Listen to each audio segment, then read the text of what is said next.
반갑습니다. 청소년국 송인법입니다. 이번 겨울 대학 선빵에 참여해 주셔서 감사합니다. 다들 훈련 키트 잘 받으셨나요? 받아보시고 여러 반응들이 있으실 텐데요. 오늘은 여러분이 받은 강연 주제를 더 잘 준비할 수 있게 강연에 대해 설명드리고자 합니다. 강연은 원불교 정기훈련 중에 한 과목으로 사리연구 과목 중 하나입니다. 하지만 강연은 원불교 훈련에 임해서 제일 부담스러운 것 중에 하나가 아닐까 싶습니다. 일주일에 한 번 교당에 가서 교모님들께 설교 말씀 듣고 저렇게 실천하며 일주일 한 번 살아봐야지 하고 다짐하고 돌아서면 설교 말씀 실천하기가 쉽지 않은 경험들은 다들 해보셨을 겁니다. 여기에는 다양한 연유가 있을 듯한데요. 교무님 말씀에 딱 적용할 기회를 못 찾아서일 수도 있고, 기회가 와도 기회인 줄 모르고 지나갈 때도 있을 수 있습니다.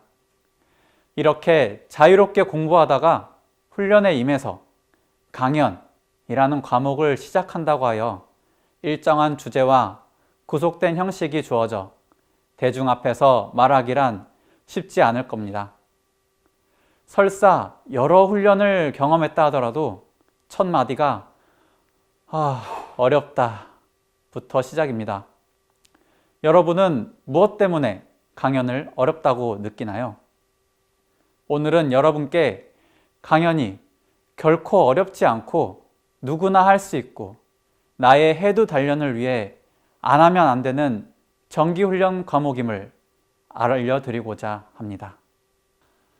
우리는 일상에서 살아가면서 알게 모르게 습득된 수많은 지식과 정보들에 묻혀 살고 있음은 누구도 부정하지 않을 겁니다. SNS 좋아요 하나에 입꼬리가 오르락내리락하고 쇼핑 앱을 둘러보며 오늘의 지름신은 어디로 강령할지, 또 내일은 점심은 친구랑 어느 맛집에 가서 먹을지, 이번 주 법회에 배운 내용을 어떻게 실천해 볼지 등 수많은 정보와 지식들 속에서 갈팡질팡하고 정리가 안 된 채 살아가고 있습니다. 무한한 지식과 정보가 담겨 있는 우리 안의 것을 쉽게 꺼내서 조리 있게 말할 수 있고 활용할 수 있으면 얼마나 좋을까요? 그러기 위해서 우리는 훈련이 필요합니다. 훈련은 일정한 목표나 기준에 도달할 수 있도록 실제적인 교육을 되풀이하여 익히는 것입니다. 혼자 정리하는 것도 좋지만 대중에게 알려주거나 가르쳐주기 위해 준비하면서 정리하는 것은 그 농도가 다릅니다. 공부할 때도 느낀 사람들도 있겠지만 나 혼자 암기하고 공부하는 것보다 다른 사람들에게 한번 알려준 내용이 더 오래 기억에 남게 됩니다. 세계에서 가장 시끄러운 도서관은 이스라엘에 있습니다. 이스라엘은 토론 문화가 상당히 높은 수준에 올라와 있고, 그런 문화는 탄탄한 인적 네트워크를 보유하게 해주었습니다. 우리가 함께 상시로 혼자 공부하다가 정기로 법의 훈련을 받는 이유도 여기에 있습니다. 혼자 안으로 정리하는 것보다 서로 공유하고 효과적으로 내 이야기를 전달하는 연습을 하는 것이 처음에는 서투르고 어설플지라도 나의 지혜를 밝히는데 큰 효과를 거둘 수 있고, 이번에 연마한 내용은 반드시 내 것이 된다라는 마음으로 강연을 하고 나면 가슴이 뜨거워지는 감상과 함께 훈련의 효과를 더욱 크게 느낄 수 있게 됩니다.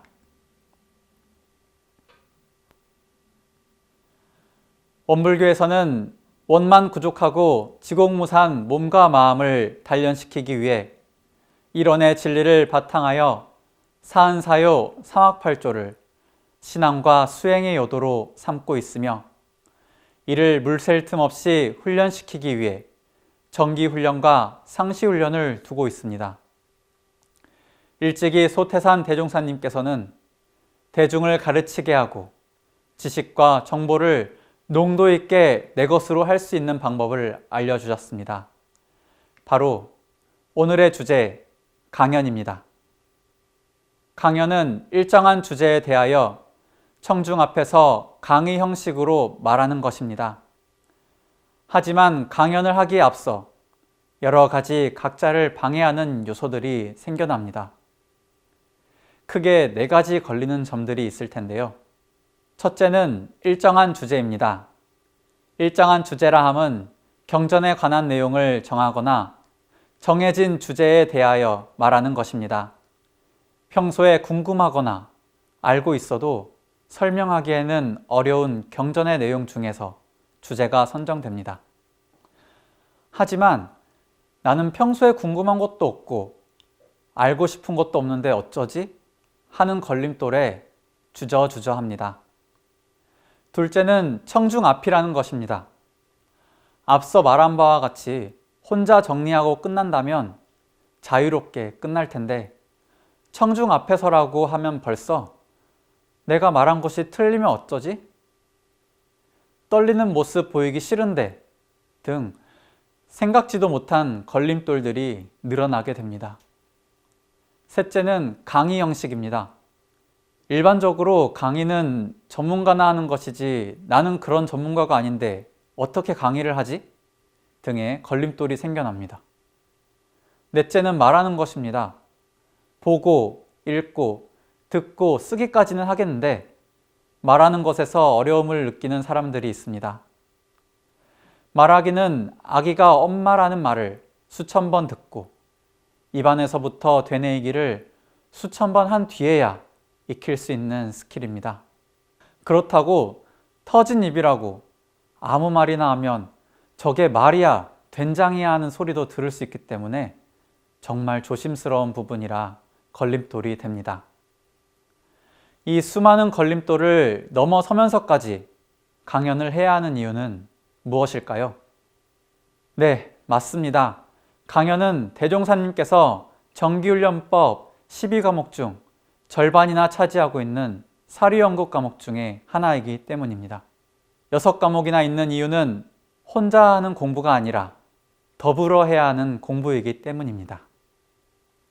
수행품 2장에서 대종사님께서는 동하고 정하는 두 사이에 연구력 얻는 빠른 방법을 말씀해 주시고 계십니다. 그 일에 아르마리를 얻기에 힘쓰고 스승이나 동지로 더불어 의견 교환하기에 힘쓰고 보고 듣고 생각하는 중에 의심나는 곳이 생기면 연구하는 순서를 따라 그 의심을 해결하도록 힘쓰고 우리의 경전 연습하는 데 힘쓰고 우리의 경전 연습을 다 마친 뒤에는 과거 모든 도학가의 경전을 참고하여 지견을 넓히는 데 힘쓰라고 하였습니다. 정기훈련법에서 정의하고 있는 강연에 대한 설명을 보면 수행품 2장에서 말하는 모든 과정이 빠질 수 없게 해놓으셨습니다. 한 번에 완벽을 기하기란 쉽지 않습니다. 첫 술에 배부르랴 라는 속담도 있듯이 훈련을 거듭할 때마다 완성이 되어가는 것입니다.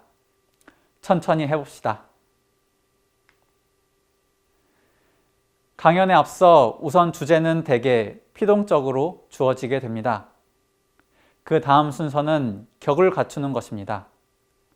격을 갖춘다는 것은 외적과 내적으로 나눌 수 있는데 외적으로는 연상이나 법석을 갖추고 정갈한 복장으로 모습을 갖추는 것이고 내적으로는 내용에 있어서 외제에 흐르지 않고 본제에 어긋남이 없도록 하는 것입니다.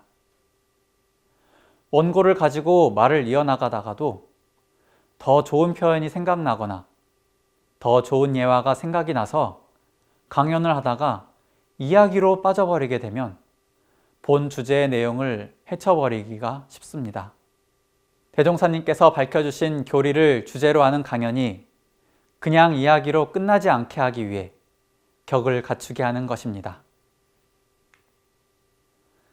그리고 격을 갖추게 하는 또 다른 이유는 단순히 구속하여 재미없게 의지 해석만 시키기 위함이 아니라 강연을 통해 준비한 내용을 충분히 대중에 전달한 뒤에 그 내용을 가지고 구속을 풀고 자유롭고 활발하게 의견을 교환하여 이스라엘 도서관에서처럼 서로의 지식을 공유하여 자신들의 것으로 만드는 과정이 더욱 빛을 발하게 하기 위함입니다. 딱딱하고 재미없고 어렵기만 한 강연과 그 준비 과정은 나의 논리를 갖추게 하고 유연하고 재미있고 부담 없는 회화로 균형을 맞춰 해두를 단련시키는 것이 중요합니다.